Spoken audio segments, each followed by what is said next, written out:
Hello everyone, आज है 29 अप्रैल और आज इस वीडियो में हम बात करने जा रहे हैं इन्फीबीम एवेन्यू के बारे में। देखिए 39.75 रुपीज का ये शेयर है। आज अगर देखें तो ना ही बड़ी तेजी है ना ही बड़ी गिरावट है। वीडियो में हम डिस्कस करेंगे कि इन्फीबीम एवेन्यू में एक बड़ा मामला निकल कर आया है, वो भी इनसाइडर ट्रेडिंग का, जो कि क्राइम है अभी की सिचुएशन में।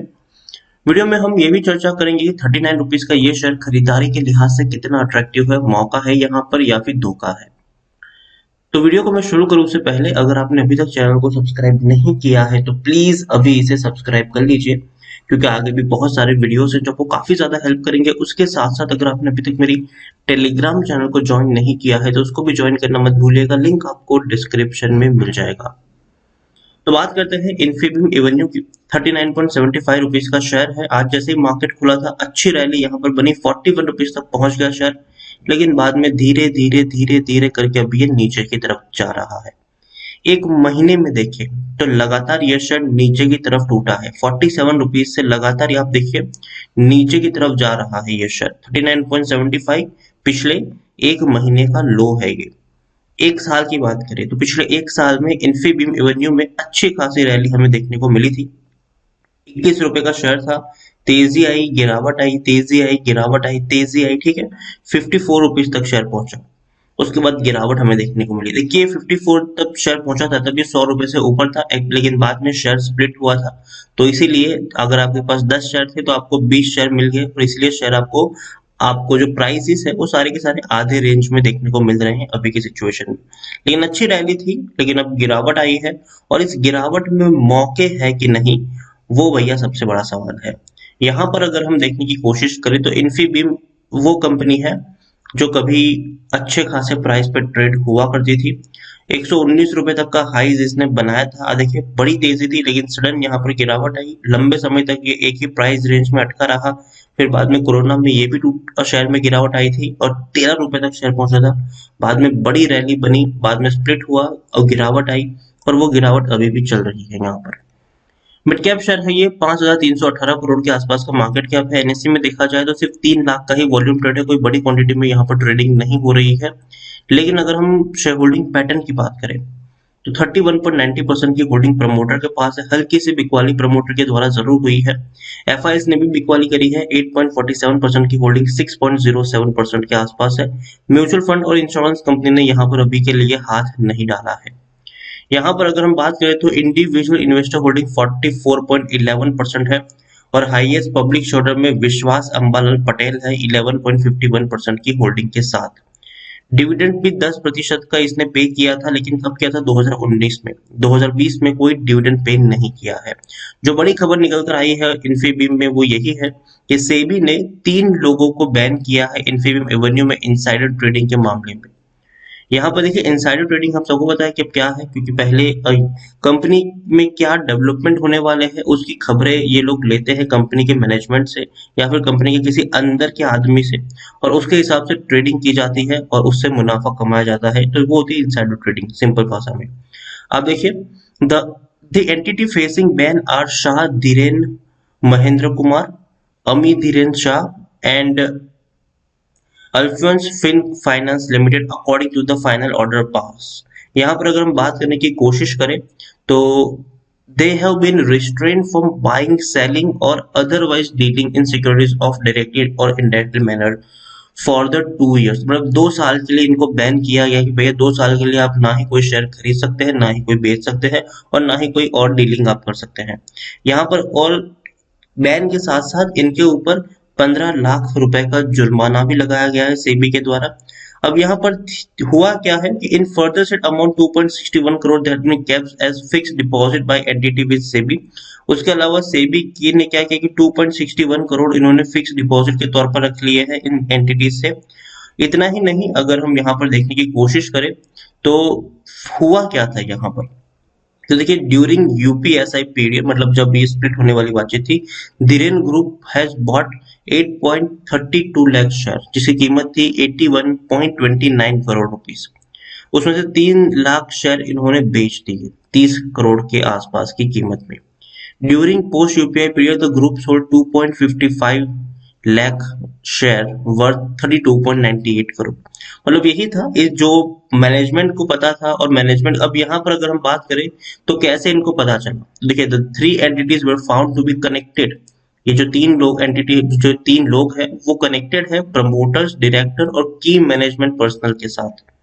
और उनसे इनको ये माहिती मिली, उनसे इनको ये इन्फॉर्मेशन मिली और इस इन्फॉर्मेशन का इन्होंने इस्तेमाल किया शेयर की खरीदारी में और उसकी बिकवाली में। तो इसी से उन्होंने बड़ा मुनाफा कमाया और इसीलिए सेबी ने उनको बैन भी किया है। तो यहाँ पर देखिए, इनको बैन कर दिया, लेकिन इसका मतलब ये नहीं है कि इन्फीबीम के ऊपर कोई बड़ा असर पड़ेगा। जी नहीं, इन्फीबीम के ऊपर कोई बड़ा असर नहीं पड़ेगा। अगर कोई घोटाला हुआ होता तो शायद इनके ऊपर असर पड़ता, लेकिन इनसाइडर ट्रेडिंग के मामले में कंपनी की इन्फॉर्मेशन कोई भी लीक कर सकता है। इसका मतलब ये नहीं है कि कंपनी खराब है, कंपनी डूब जाएगी। जी नहीं, कंपनी अच्छी है, चलती रहेगी। 39.75 रुपीज का ये शेयर है। यहाँ पर हम देखें, टेक्निकल रेटिंग अभी अच्छी नहीं है इनकी, शायद थोड़ी बहुत और गिरावट ये शेयर फेस कर सकता है। लेकिन नीचे के लेवल पर बाइंग के मौके हैं, इस बात को हमें ध्यान रखना चाहिए। इन्फीबीम में according to money control user 100% लोग आपको खरीदने की सलाह दे रहा है, कोई भी आपको बेच के निकलने की बात नहीं कर रहा है। एक और चीज यहाँ पर आप देखने की कोशिश करें तो अप्रैल महीने में आप देखेंगे तो बिकवाली के ट्रेड्स हमें देखने को मिले हैं प्रमोटर्स के द्वारा। एम्प्लॉइज ने 60,000 शेयर बेचे थे, ठीक है, स्मिता शाह शिल्कर ने, और 2 अप्रैल को। उसके अलावा उन्होंने 43,000 शेयर्स भी बेचे थे। उसके अलावा एक है डायरेक्टर इमीडिएट रिलेटिव्स, जो है मतलब जो कंपनी के डायरेक्टर है उसके जो रिलेटिव्स है वरिनी वी पटेल, उनके द्वारा अगर हम देखें तो 30 लाख से भी ज्यादा शेयर्स बेचे गए थे 2 अप्रैल को। 19 मार्च को उन्हीं के द्वारा तकरीबन 32 लाख से भी ज्यादा के शेयर्स बेचे गए थे। इतना ही नहीं, देखिए तो बिकवाली के ट्रांजेक्शन हमें देखने को मिले हैं पिछले कुछ महीने में, और शेयर में थोड़ी और गिरावट आपको देखने को मिल भी सकती है। और ये तब आए थे जब शेयर 104 रुपए 103 रुपए के आसपास ट्रेड कर रहे थे, मतलब स्प्लिट नहीं हुआ था। 46 रुपीज के आसपास भी बिकवाली हुई है और अभी शेयर काफी नीचे पहुंच चुका है। अभी रिसेंट बिकवाली हमें देखने को नहीं मिली है और अब देखने को उतनी ज्यादा मिलेगी भी नहीं, क्योंकि डेफिनेटली काफी सस्ता अब शेयर हो चुका है। रेवेन्यू भी देखेंगे तो कंपनी के रेवेन्यू बेहतर हुए, 102 करोड़ का प्रॉफिट अब 227 करोड़ तक पहुंच चुका है। प्रॉफिट की मैं बात करूं तो प्रॉफिट भी इनके बेहतर हुए हैं, 6 करोड़ का प्रॉफिट 8 करोड़ का हुआ और अब 12 करोड़ का, और मार्च में और बेहतर प्रॉफिट कमाने के चांसेस इनके जरूर देखने को मिल सकते हैं। हालांकि नतीजे कब आएंगे इनके मार्च के, उसके बारे में कोई डेट सामने नहीं आई है, लेकिन उम्मीद करते हैं कि बहुत जल्दी कोई डेट इसके बारे में सामने आ जाएगी। तो देखिए, ये बोनस था स्प्लिट का, जब हुआ था तो 11 फरवरी को ये हुआ था और इसीलिए शेयर्स में आपको थोड़ी बहुत तेजी भी गिरावट भी देखने को मिली थी बाद में।